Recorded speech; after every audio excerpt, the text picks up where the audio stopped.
guess, to me, it's just surface horror. I like to go deep down more with what people do. I mean, for example, the guts of horror. What's that? The guts. But I'm bunch. So something like Dead World, the Slaughterhouse, which was the last one came out. It's all about scientists running experiments on people, injecting with AIDS, leprosy, cancer, to see what happens when the zombies eat them. And they're doing it for the right reasons, to have this human species survive. But, fortunately, if you're one of the few that doesn't. But in the grand scheme of things, that's right. So when they get to the point of doing something that is horrific because it's incomprehensible to the people it's being done to, that's what I see as the horror aspect of it. And I'm not sure I went off on a tangent. No, you're fine. Okay, you're fine. I ask you guys this then, with the rise of the Walking Dead TV show, and now WB's going to have a zombie show, what does that do? I'll answer that. Oh, you might answer. Yeah, The Walking Dead. When I came back out with Dead World from Image, one of the first things I got was, oh, I see you're jumping on the zombie craze. I said, well, after 50 issues, I don't think I'm jumping on it. But and it's kind of funny because Walking Dead is purported, about. I don't read Walking Dead. I refuse to read it, not out of any spite or anything like that, because it's so successful, much more successful than Dead World. It's just I don't read zombie stuff. I never want to be influenced by anybody else, even subconsciously. But I do have to pay attention. I have people that tell me what's going on in it because, and I'm not saying that it ties in directly, but when you do a zombie series for that long, I think Walking Dead's past 50 issues now too. So, I mean, there's going to be a lot of repetitive things. I mean, there's only so much you can do with zombies. If somebody gets bitten in the hand, they cut it off. I did that in 1996. And it's in. I saw the TV show. I saw it was in the TV show, and people say, "Well, they're cutting off their hands." I said, "Well, of course." I mean, I'm sure that's probably in almost everybody's zombie's mind about if I get bit, I'm just going to cut it off. So, so this not that it's derivative or anything. It's just the way it goes. But it's kind of frustrating when I have to watch what happens at a TV show because way back in the past, I had where they got through zombies by cutting off the skin and wearing the skins, and then I'm seeing the TV show and I'm like, oh my God, they're doing that. But of course they would do that. That makes sense. So, so now I have to take that scene out of the comic I was doing because I said I can't repeat that scene even though I did a long time ago because now it's on Walking Dead and that has a much larger audience. And people say, oh, he's copying Walking Dead. So that's the thing I'm passionate about, something like that. And I'm not saying in any way, shape, or form that it's one is taking from the other because it's just so much you can do with zombies. Sure. But how does that? Do you feel that a show's success like that helps the genre, the horror genre, just to help you guys sell books, like maybe the transition? Well, yeah, I've seen a spike in sales, and then of course Hollywood. We had Dead World signed up for a film. It's written by David Hayter, who did Watchmen and X-Men, and we have a director, but it's not announceable yet. So yeah, I'm sure that helps a lot, but that's okay. I'm sure I have no problem with that. Well, let me ask Colin and Dirk, because you guys haven't been around as long as Gary and Rand. They're younger. Yeah. What made you guys want to really start writing more? I think it's not a matter of wanting to write horror. I just like telling stories, and it just happens to be that a lot of the stories I tell are kind of lean towards the horror and dark fantasy and fantasy.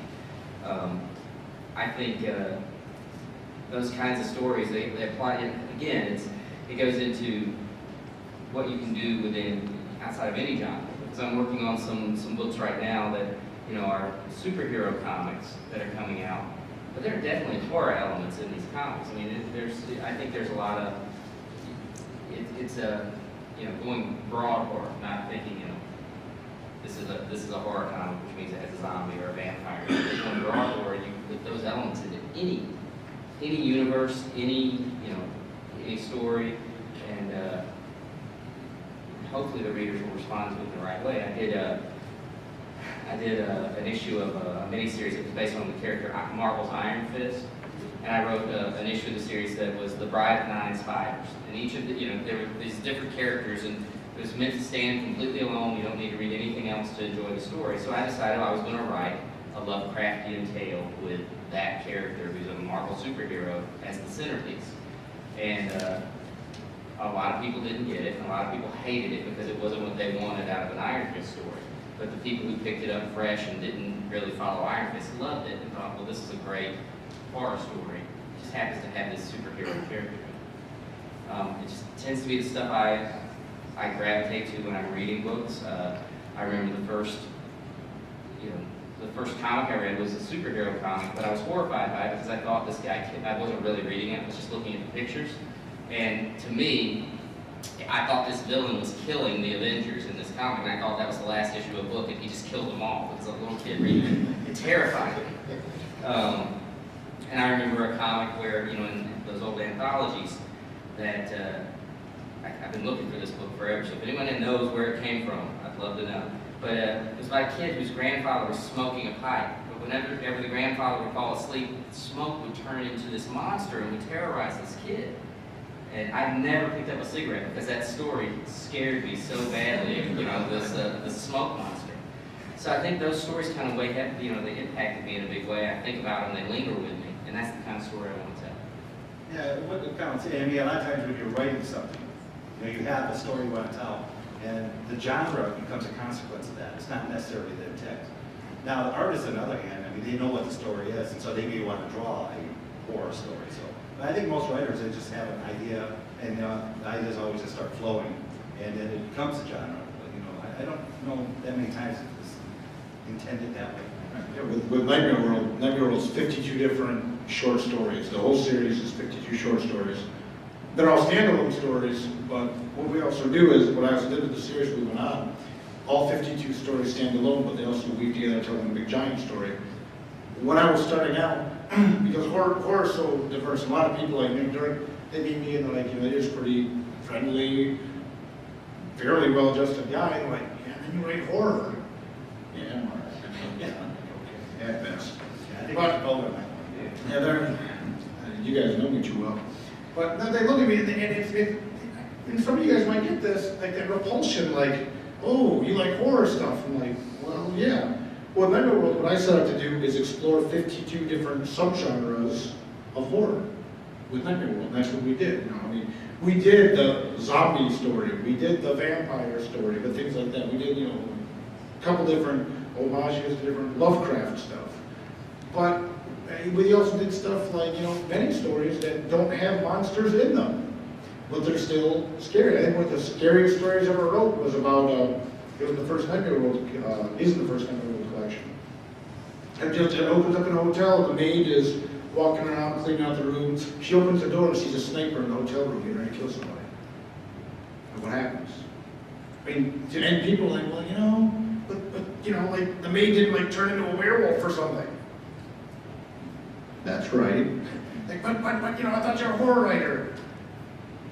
You're telling me that's not scary? I mean, the suspense and things like that, I mean, that's what you do. You can do slice of life horror.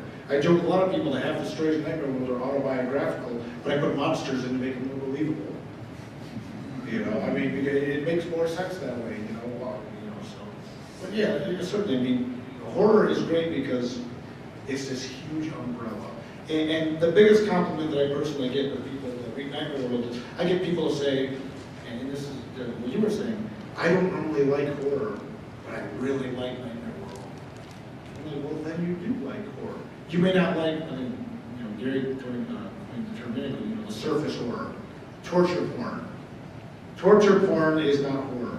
It's torturing people. And if you like it, more power to you. But I think a lot of people have stereotyped. That's all it is. Where people see a zombie movie, they think, oh, it's just going to be people being eaten. No, there's stories you can tell. There's, suspense stories, action stories, love stories. And all that stuff can easily fall under the blanket of horror. And for me personally, that's what I want to explore with Nightmare World. And for me, in a way, why I got into this, writing and creating Nightmare World was almost a dissertation to everyone about why I like horror. Here's 52 different subgenres. Every story is different. Look at all the stuff you can do. You can do the Western story. You can just, do a story about a woman that had a one-night stand and got pregnant and is convinced that it was with the devil. Maybe she's crazy. Maybe she's not. She doesn't want to have the kid. Maybe she's trying to tell herself. There's all these avenues you can explore with it, which just makes horror, as we all know,